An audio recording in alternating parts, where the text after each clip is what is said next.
গরম ভাত বা রুটি পরোটার সাথে এমন একটা যদি টমেটো কারি মেলে তাহলে কিন্তু একবার খেলে বারবার খেতে ইচ্ছা করবেই। আজ আমি বানাচ্ছি একদম সহজ আর দারুণ স্বাদের টমেটো কারি, যেটা বানাতে সময় লাগবে খুবই কম কিন্তু স্বাদ হবে দুর্দান্ত। মাত্র কয়েকটা উপকরণ দিয়ে বানিয়ে নেওয়া যায় এই লাজবাব টমেটো কারি। তাহলে চলো দেখে নেওয়া যাক রেসিপি। আসসালামু আলাইকুম, welcome to my channel kitchen এলেন অফিসিয়াল। তোমরা কেমন আছো বন্ধুরা? আশা করছি যে যেখান থেকে ভিডিও দেখছো অনেক ভালো আছো। তো টমেটো কারি বানানোর জন্য আমি দেখো 5টা টমেটো নিয়েছি। আর যেটা লাগবে, দুটো আলু লাগবে, একটা আলু লাগবে। আমি মাঝখান থেকে কেটে আলুটা সেদ্ধ করে নিয়েছি। ছোলার ডাল নিয়েছি অল্প পরিমাণ, ছোলার ডালটাকে সেদ্ধ করে নিয়েছি। পোস্ত নিয়েছি 1 চামচ, আর সর্ষে নিয়েছি অল্প, আর নিয়েছি নারকেল কোড়া। এটা মানে একটা নারকেলের হাফ মালা আমি কুড়ে নিয়েছি।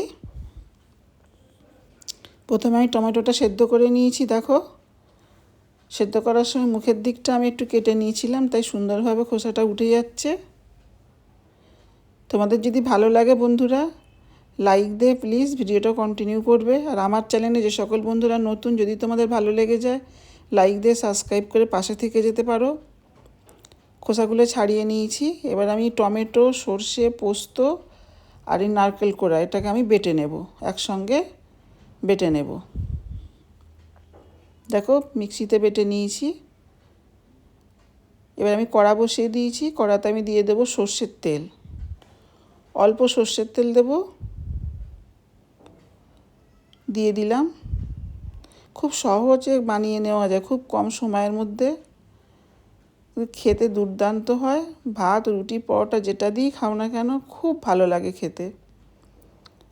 এবার এই তেল গরম হয়ে গেছে, তেলেতে দিয়ে দিলাম রসুন কুচি। আমি বড় কোয়ার 5টা কোয়া নিয়েছি, ওটা ভালো করে কুচিয়ে নিয়েছি, ওটা দিয়ে দিলাম। দিয়ে একটু নেড়ে নিচ্ছি। এবার দিয়ে দেবো আমি অল্প একটু আদা বাটা, আবার একটু নেড়ে নিচ্ছি। বানানো যেমন খুবই সোজা, খেতেও তেমন দুর্দান্ত। যেটা দিয়ে খাও না কেন খুব ভালো লাগবে। এবারে দিয়ে দিচ্ছি সেদ্ধ করে রাখা ছোলার ডাল। মানে খুব সেদ্ধ করেছি তা না, একটু শক্ত শক্ত আছে, এরকম সেদ্ধ করে নিয়েছি। দিয়ে দিলাম, দিয়ে একটু নেড়ে চেড়ে নিচ্ছি। এবারে দিয়ে দেবো কুচি করে রাখা কাঁচা লঙ্কা। 5টার মতো কাঁচা লঙ্কা নিয়েছি, কুচি করে নিয়েছি, এটা দিয়ে দিলাম। দিয়ে আবার একটু নেড়ে চেড়ে নিচ্ছি।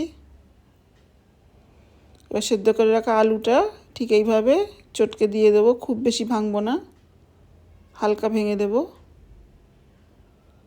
এটা দিয়ে একটু নেড়ে চেড়ে নিচ্ছি। যখন মাছ, মাংস এসব যখন খেয়ে খেয়ে খেয়ে যখন আর ভালো লাগবে না না বন্ধুরা, তখন এরকম একটা রেসিপি বানিয়ে নিলে মুখের স্বাদ বদলাবে, দুর্দান্ত হয় খেতে।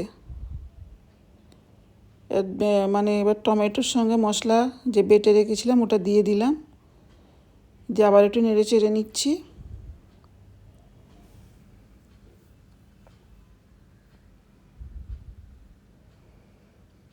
মিক্সির জারটা ধুয়ে একটু পানি দিয়ে দিলাম। খুব মজার রেসিপি, একবার ট্রাই করে দেখতে পারো, খুব ভালো হয়। দিয়ে দিচ্ছি হলুদ গুঁড়ো, এটা দিয়ে আবার একটু নেড়ে চেড়ে নিচ্ছি।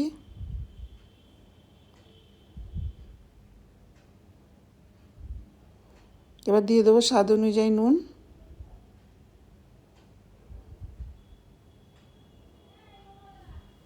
আবার একটু নেড়ে চেড়ে নেব।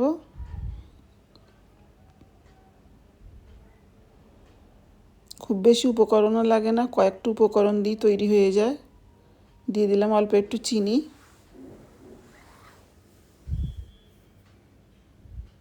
আবার নেড়ে চেড়ে নিচ্ছি। নেড়ে চেড়ে একটু ভালো করে কষিয়ে নিচ্ছি।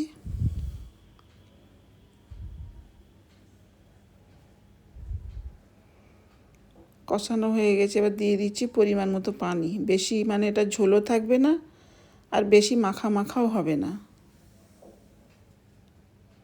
একটু নেড়ে নিয়ে আমি ফুটিয়ে নেব।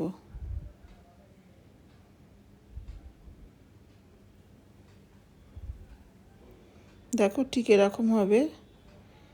এবার আমি দিয়ে দিচ্ছি ধনেপাতা বাটা, ফ্রিজে রাখা ছিল সেটা দিয়ে দিলাম। ধনেপাতা কুচি দেওয়া যায়, বাটাটা দিয়ে দিলাম, দিয়ে আরও একটু ভালো করে নেড়ে নিচ্ছি।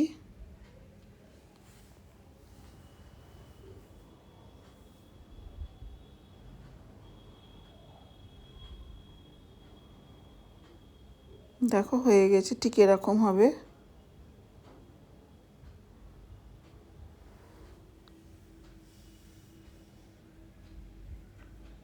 গরম গরম পরিবেশন করে নেব। কেমন লাগলো তোমাদের কমেন্টে জানাবে। যদি খুব ভালো লেগে যায় সাবস্ক্রাইব করে পাশে থেকে যাবে। এরকম নতুন নতুন রান্নার রেসিপি দেখতে চাইলে, শিখতে চাইলে কিচেন এলেন অফিসিয়ালের পাশে থেকো, সঙ্গে থেকো। আবারও দেখা হবে অন্য কোনো ভিডিওতে অন্য কোনো নতুন রেসিপি নিয়ে। ততদিন তোমরা ভালো থেকো, সুস্থ থেকো। এতক্ষণ সঙ্গে থাকার জন্য অনেক ধন্যবাদ।